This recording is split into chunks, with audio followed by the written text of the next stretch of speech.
오늘 하나님 말씀은 창세기 17장 1절부터 8절까지 있는 말씀을 함께 보시겠습니다.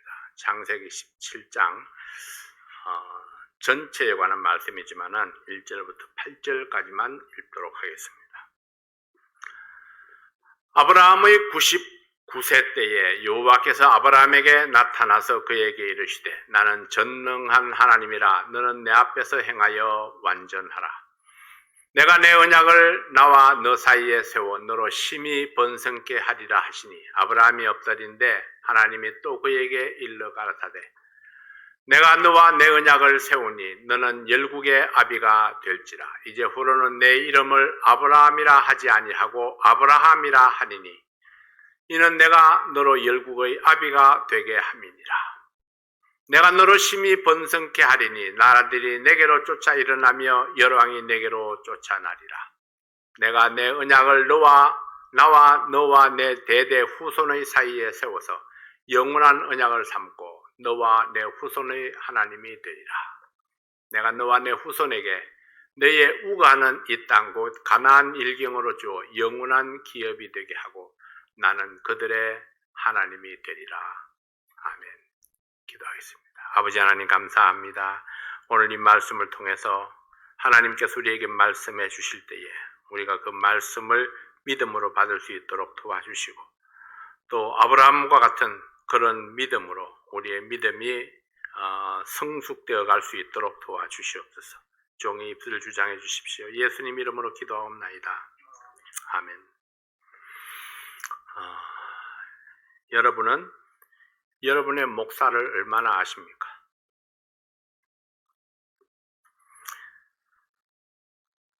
목사를 위해서가 아니라 여러분 자신들을 위해서 여러분이 목사를 좀 알아야 될 필요가 있습니다.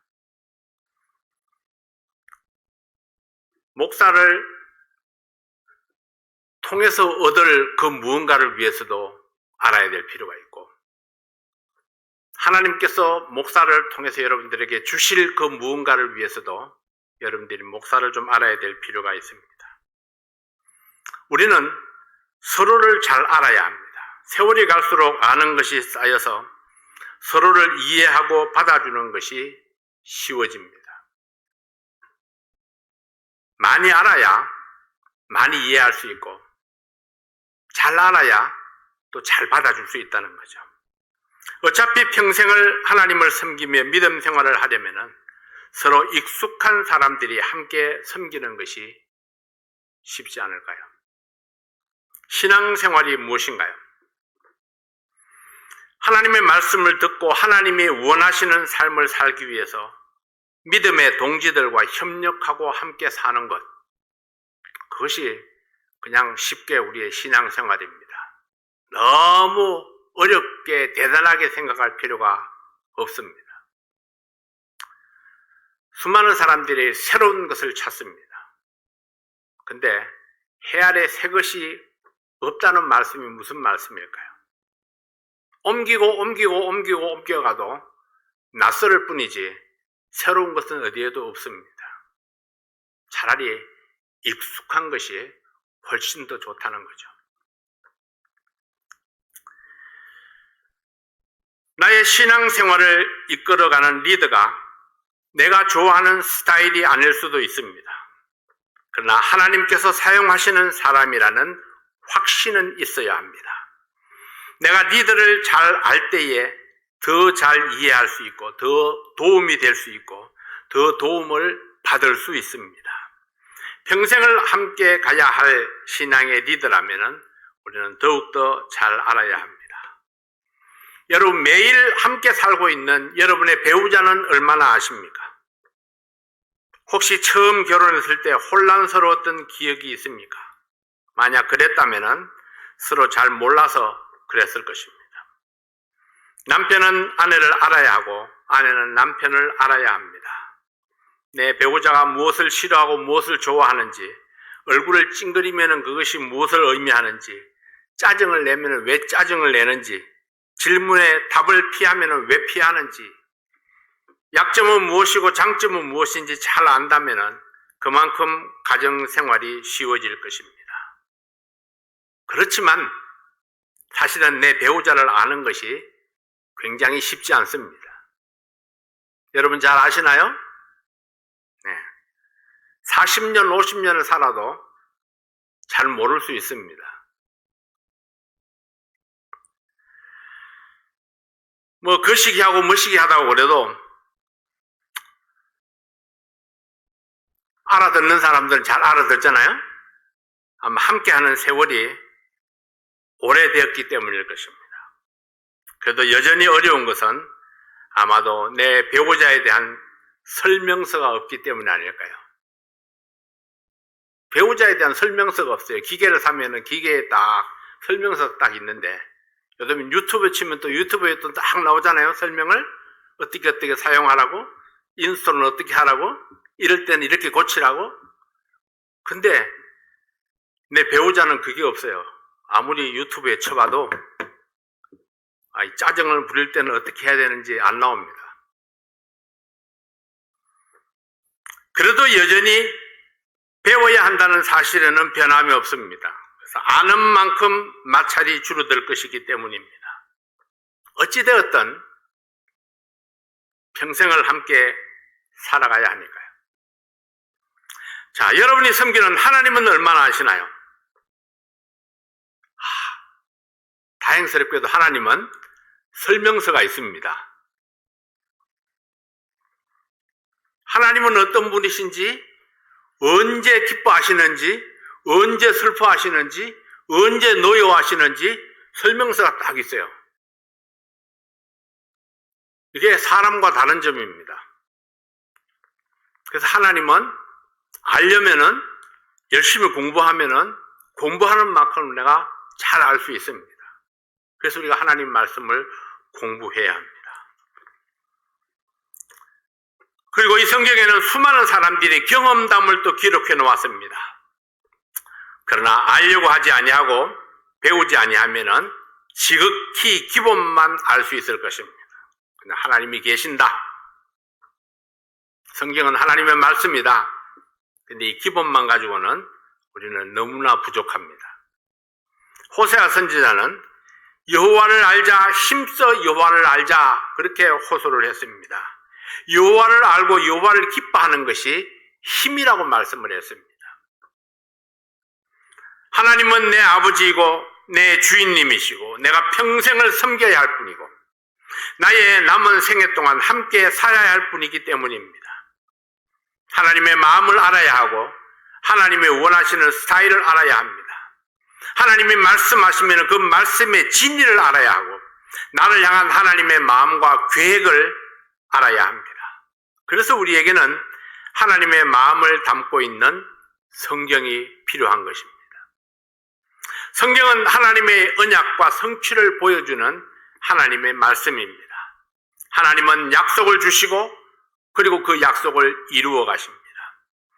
하나님께서 이루어 가시는 역사 속에서 하나님께 쓰임받는 일꾼이 되고 하나님의 약속을 믿음으로 순종해서 약속하신 축복을 받아 누리는 그런 사람이 되기를 원합니다. 이것이 우리의 신앙생활의 목표입니다. 그것은 누가 그 약속을 믿고 순종할 것인가? 본인 개인의 선택에 달려 있습니다. 하나님께서는 우리의 선택을 돕기 위해서 언약을 주시는 하나님이 어떤 분이신가를 보여주셨습니다. 내가 섬기는 나의 하나님은 과연 어떤 분이십니까? 아브라함이 그렇게 오랫동안 25년이나 하나님과 동행하며 이렇게 살아왔지만은 아직도 아브라함이 하나님이 어떤 분이신지 잘 몰랐던 것 같습니다. 그래서 끊임없이 의심하고 또 다른 길을 찾고 내 길을 찾고 내 방법을 찾고 믿음의 조상 아브라함도 그렇게 했다는 것입니다. 자, 우리 하나님은 어떤 하나님입니까? 첫 번째로는 전능하신 하나님이라 했습니다. 창세기 17장 1절 말씀에 보면은 아브라함의 99세 때 여호와께서 아브라함에게 나타나서 그에게 이르시되 나는 전능한 하나님이라 너는 내 앞에서 행하여 완전하라. 하나님께서 다시 아브라함에게 나타나신 때는 아브라함이 99세 때였습니다. 99세의 아브라함은 어떤 상태였습니까? 하나님의 약속, 아브라함과 사라에게 아들을 주겠다고 약속하신 지 24년이 지나간 어느 날입니다. 그때는 사라도 나이 많아서 생리가 끊어지고 아기를 가질 수 있는 그 생리적인 기능이 완전히 끊어진 상태입니다. 인간적인 방법으로 하갈을 통해서 자식을 얻었지만은 하나님의 약속의 결과는 아니었습니다. 여전히 하나님의 약속은 남아있고 해변에 모래같이 많은 자식을 주시겠다고 말씀하셨지만은 아브라함은 답답한 마음입니다. 나이는 점점 많아지고 기력은 떨어집니다. 하나님은 충성스러운 종이었던 아비멜렉도 아니라 하셨고 하갈의 소생 이스마엘도 아니라고 하셨습니다. 마음의 안정을 찾지 못하고 안절부절하고 있을 때에 하나님께서 아브라함에게 나타나셨습니다. 그리고 말씀하십니다. 나는 전능한 하나님이라 이렇게 말씀하신 겁니다. 여러분, 전능하다는 것이 무슨 뜻입니까? 아브라함에게 어떤 문제가 있든지 다 해결해 줄 수 있는 능력이 하나님께는 있다는 것입니다. 하나님은 모든 문제에 대한 해답이었습니다. 아브라함, 나 전능한 하나님이야. 너에게 무엇이 문제야? 내가 있잖아. 무엇이든지 원하는 대로 다 할 수 있어. 나만 믿어. 하나님께서 그렇게 아브라함에게 나타나시는 겁니다. 나만 믿어. 왜 그렇게 염려하고 안절부절 못하는 거야? 때가 되면은 언약을 이루어 줄 텐데. 왜 하나님께서는 전능한 하나님이라고 강조하셨을까요? 아브라함이 하나님을 믿는다고 했지만은 아직도 하나님을 잘 모르고 있었습니다. 아브라함에게 나타나셔서 아브라함의 믿음을 확인하시고 의인이라 칭하시고 번제를 통해서 자신의 축복 언약을 확인했었습니다. 그러나 또다시 인간적인 방법으로 아들을 얻으려고 했던 아브라함은 아직도 하나님이 어떤 분인지 잘 몰랐던 것입니다. 수많은 사람들이 하나님을 믿는다고 말하면서 하나님의 능력은 알지 못합니다. 능력을 믿지 못하니까 하나님의 말씀을 따르지 못하고 자기 생각대로 자기 방법대로 해결 방법을 찾습니다. 여전히 하나님이 어떤 분이신지 잘 알지 못하기 때문입니다. 하나님께서는 언제 우리의 삶에 개입하실까요? 하나님께서는 아브라함이 더 이상 다른 방법을 찾지 아니하고 포기했을 때에 그때에 전능하신 하나님으로 나타내셨습니다. 두 번째로는 요구하시는 하나님입니다. 전능하신 하나님은 우리에게 또 요구하시는 하나님입니다. 너는 내 앞에서 행하여 완전하라 했습니다. 내 앞에서 행하라, 이 말씀을 직역하면은 내 앞에서 걸어가라 하는 뜻입니다. 내 앞에서 걸어가라. 하나님의 눈길을 벗어나지 말라. 어떻게 우리가 하나님의 눈길을 벗어날 수 있습니까? 그러나 때때로 사람들은 하나님의 눈길을 벗어난 것처럼 행동합니다. 우리가 숨을 수 있는 곳은 아무것도 없습니다. 그럼에도 불구하고 마치 내가 숨은 줄 알고 하나님이 나를 바라보지 아니하는 것처럼 그렇게 행동을 할 때가 있습니다. 아무도 나를 보고 있지 않은 것처럼 살아갑니다. 그러나 실상은 하나님께서 우리의 모든 것을 지켜보고 계십니다. 하나님께서 우리에게 요구하십니다. 내 앞에서 걸어가는 것처럼 그렇게 살아가라. 내 눈앞에서 내가 보는 데서 걸어가는 것처럼 그렇게 살아가라고 말씀하십니다. 그리고 완전하라 하셨습니다. 완전하라는 말씀은 비난할 것이 없는, 흠이 없는 상태를 가리킵니다. 그러나 사람이 어찌 완전할 수가 있습니까? 사람이 도저히 이룰 수 없는 그런 영역이지만은 하나님과 함께 걸어간다면은 하나님의 흠을 잡을 수 없습니다. 불완전함에도 불구하고 하나님과 함께 걸어가면은 하나님이 우리에게서 흠을 잡을 수가 없습니다. 왜냐하면은 하나님이 이끌어가고 있으니까요. 부모가 어린아이의 손을 잡고 걸어갑니다. 아이가 넘어집니다. 그건 아이의 잘못이 아닙니다. 손을 잡고 걸어가는 부모의 잘못이죠. 우리가 하나님 앞에서 하나님과 더불어 걸어간다면은 하나님께서 우리의 실수를, 우리의 넘어짐을 탓하지 아니하십니다. 여전히 하나님은 사랑스러운 눈길로 넘어지려고 하는 나의 손을 붙잡아 일으키면서 아무 일도 없었던 것처럼 그렇게 우리와 함께 걸어가실 것입니다. 그러므로 이 말씀은 하나님 앞에서 비틀거리지 말고 앞을 향해서 똑바로 걸어가라는 것입니다. 주위를 둘러보며 딴 생각을 품지 말라. 오직 하나님의 손길을 따라 순종함으로 걸어가라. 내 눈을 혼란하게 하는 어떤 것들이 보일지라도, 내 마음을 유혹하는 어떤 것들이 손을 흔들지라도 오직 하나님의 눈길을 의식하고 하나님만 바라보고 살아가라고 요구하셨습니다. 하나님께서 아브라함을 축복하시기 전에 먼저 요구하셨습니다. 여러분을 향한 하나님의 요구는 무엇입니까? 우리를 향한 하나님의 요구는 하나님의 축복의 전제 조건입니다. 우리를 향한 하나님의 요구는 축복의 시작입니다. 요구가 없으면 아직 축복의 때가 아닙니다. 그러므로 하나님의 요구를 기쁨으로 받아서 순종해야 합니다. 믿음으로 반응하는 그 순간에 하나님의 축복이 시작되고 있습니다. 두 번째로, 모든 남자는 할례를 받으라, 이렇게 말씀을 했습니다. 17장 10절 말씀 보면은 너희 중 남자는 다 할례를 받으라. 이것이 나와 너희와 너희 후손 사이에 지킬 내 언약이니라.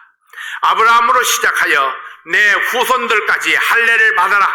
이것이 하나님 앞에 지켜야 할 언약이라 말씀하셨습니다. 하나님은 하나님의 언약을 지키고 아브라함은 아브라함과 그 후손들이 언약을 지키라 했습니다. 아브라함은 하나님의 말씀에 순종해서 자기 집에 있는 모든 남자에게 할례를 받도록 지시했습니다. 난지 8일 이상 된 모든 남자, 아브라함의 가족은 물론이고 돈으로 산 자나 종이나 모든 남자는 다 할례를 받았습니다. 이것은 육신적인 욕망의 상징인 양피를 베어서 옛사람의 모든 행위를 벗어버리겠다는 신앙적 결단을 보여주는 것입니다. 이것은 하나님의 거룩한 백성으로 성별되는 의식이었습니다. 적을 사방에 두고 있는 아브라함으로서는 매우 위험한 일이었습니다. 모든 남자들이 다 할례를 받고 환자가 되어서 고통하고 있을 때에 적이 쳐들어올 가능성을 배제할 수 없었습니다. 가족들을 지킬 군사력이 없어지고 모든 방어태세를 풀어버리는 것입니다. 이것은 단지 포경수술의 차원이 아닙니다. 모든 백성들의 목숨을 건 순종이었습니다. 철저하게 하나님을 의지하고 하나님께서 지켜주신다는 확고한 믿음이 서지 아니하고는 도저히 할 수 없는 그런 순종이었습니다. 그러나 아브라함은 살리는 분도 하나님이요 죽이는 분도 하나님이라 믿었기에 모든 남자가 다 할례를 받도록 하나님의 말씀에 순종했습니다.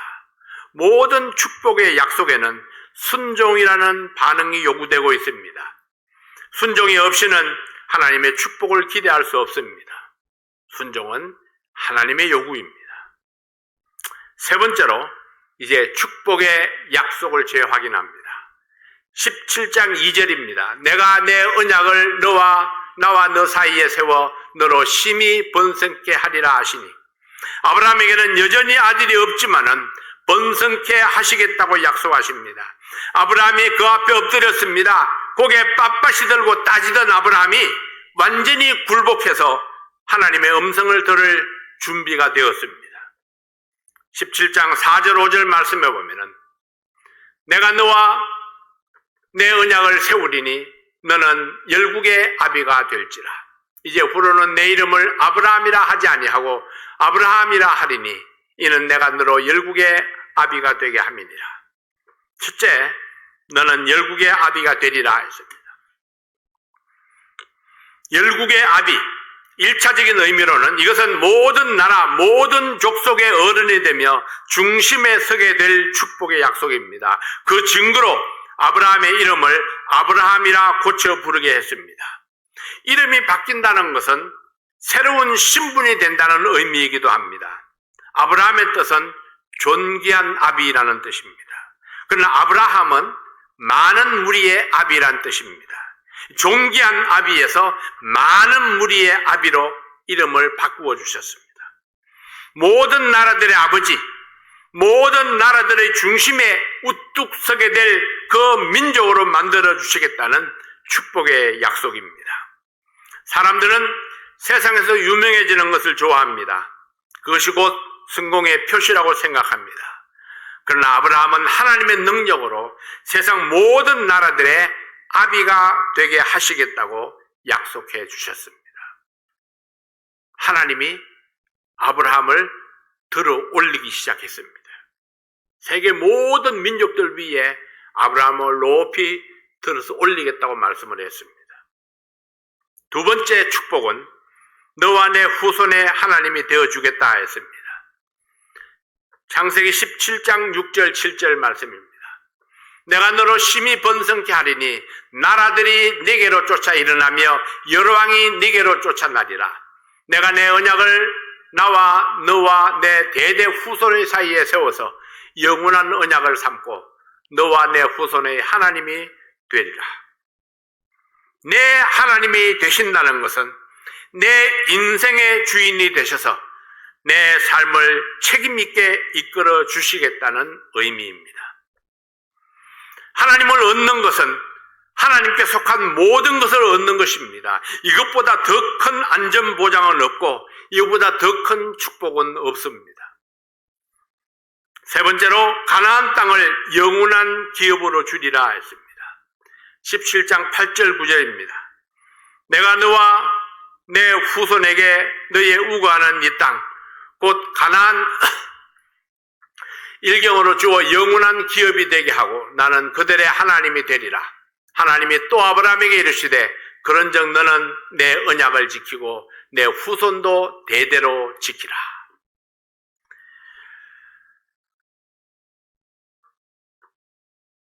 내 나라, 내 땅, 내 집. 이것은 영원한 안정을 보여줍니다. 안정된 삶을 보장하시는 하나님의 축복입니다. 집을 구입한다는 것은 내 삶의 터전을 이곳에 두겠다는 것입니다. 가나안 땅이 바로 그런 곳입니다. 아브라함과 그 후손들에게 영원토록 삶의 터전이 되게 하겠다. 이 말씀은 영원토록 너의 후손들이 이 땅에 살 수 있도록 보장해 주시겠다. 누가? 전능한 하나님이, 전능하신 하나님이 그것을 보장해 주시겠다고 약속하고 있는 것입니다. 네 번째 축복은 사라를 열국의 어미가 되게 하겠다 하였습니다. 17장 15절 16절 말씀입니다. 하나님이 또 아브라함에게 이르시되 내 아내 사레는 이름을 사레라 하지 말고 그 이름을 사라라 하라. 내가 그에게 복을 주어 그로 네게 아들을 낳아주게 하며 내가 그에게 복을 주어 그로 열국의 어미가 되게 하리니 민족의 열왕이 그에게서 나리라.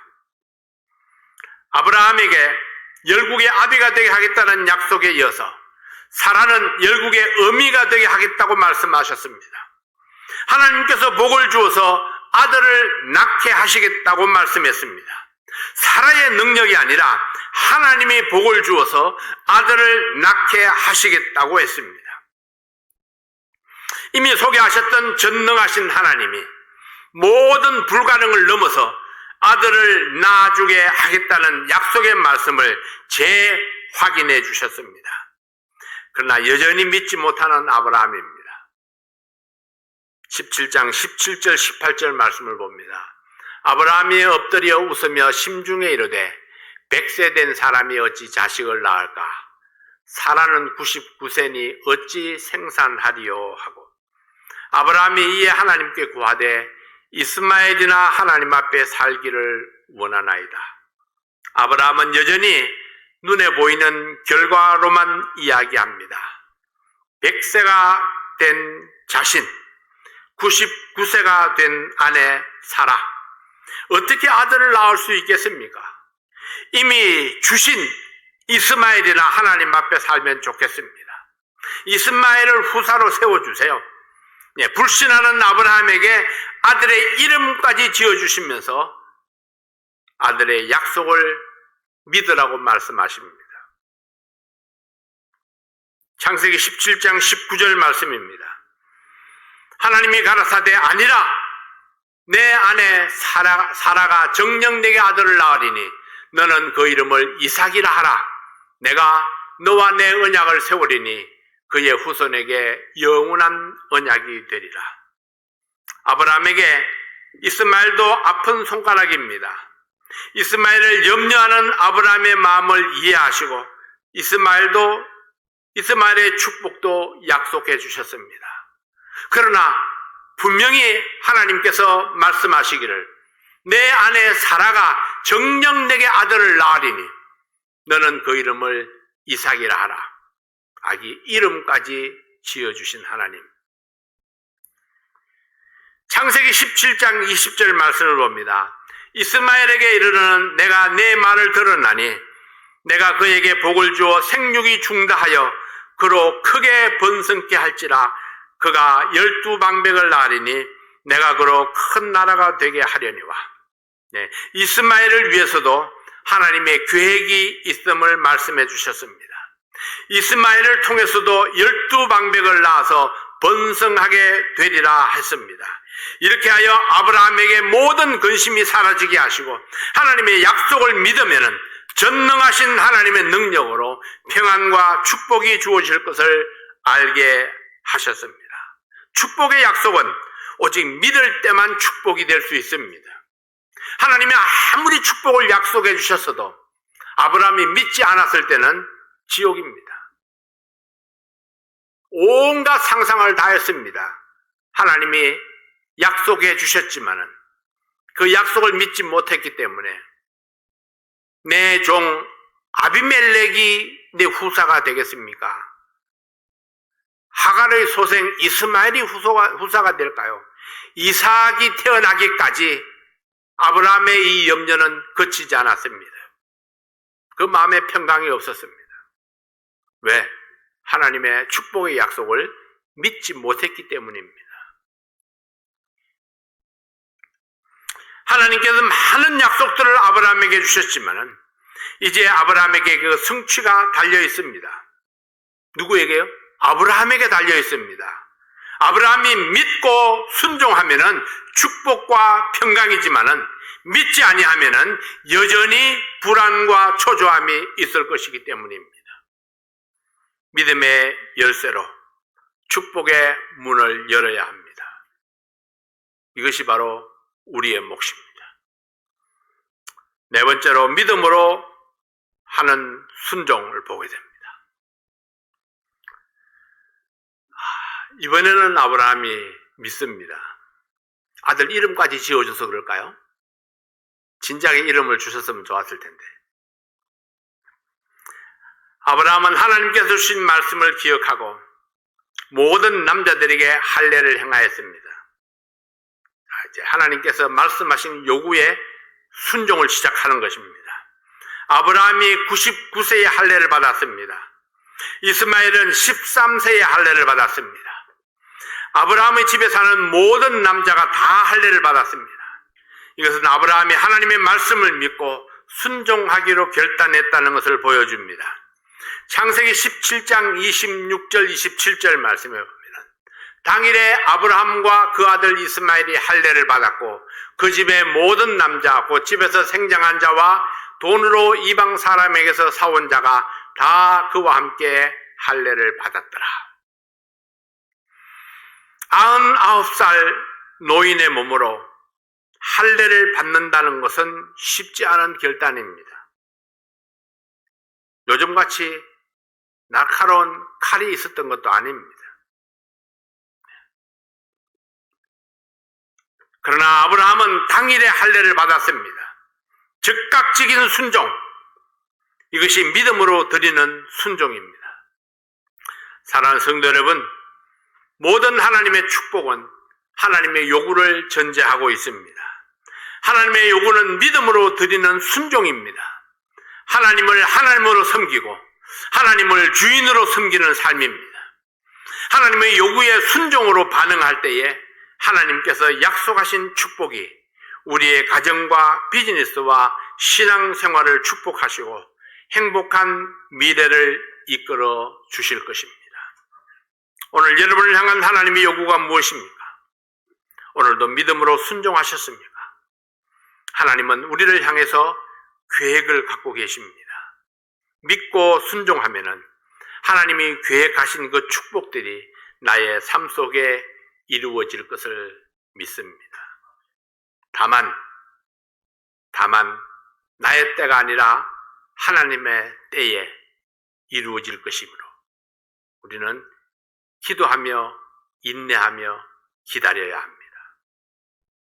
초조해야 한다고 계획이 바뀌지 않습니다.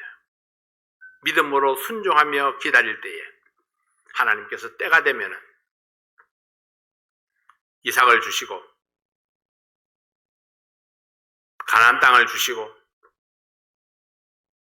자자손손 대대로 세계의 중심에 우뚝 서게 해 주시는 것입니다. 오늘도 하나님께서 여러분의 삶 속에 함께 하시고 여러분의 믿음의 결단이 전능하신 하나님의 능력이 여러분의 삶 속에 이루어질 수 있기를 간절히 바랍니다. 기도하겠습니다. 아버지 하나님, 하나님의 은혜와 사랑을 감사합니다. 아브라함의 믿음의 결단이 결국 하나님의 축복을 이끌어냈습니다. 아버지 하나님, 전능하신 하나님께서 약속하신 것들, 우리가 그 약속을 믿음으로 순종할 때에, 하나님의 요구에 순종으로 반응할 때에 하나님께서 우리에게 평강과 축복을 약속해 주셨습니다. 아버지 하나님, 사랑하는 모든 성도들이 오늘도 하나님 앞에 순종하는 하루를 보낼 수 있도록 도와주십시오. 오직 하나님의 영광을 위해서 드려질 때에 하나님께서 나를 통해서 영광을 거두시고 또 승리를 나타내 주실 줄로 믿습니다. 우리 사랑하는 모든 성도들 건강을 축복해 주시고 생업을 축복해 주십시오. 우리의 자녀들을 축복해 주십시오. 어려운 이때에 저희들 오직 주님만을 바라보면서 주님께서 주시는 놀라운 기쁨을 감사하며 지나가는 저희들 되게 도와주시옵소서. 예수님 이름으로 간절히 기도하옵나이다. 아멘.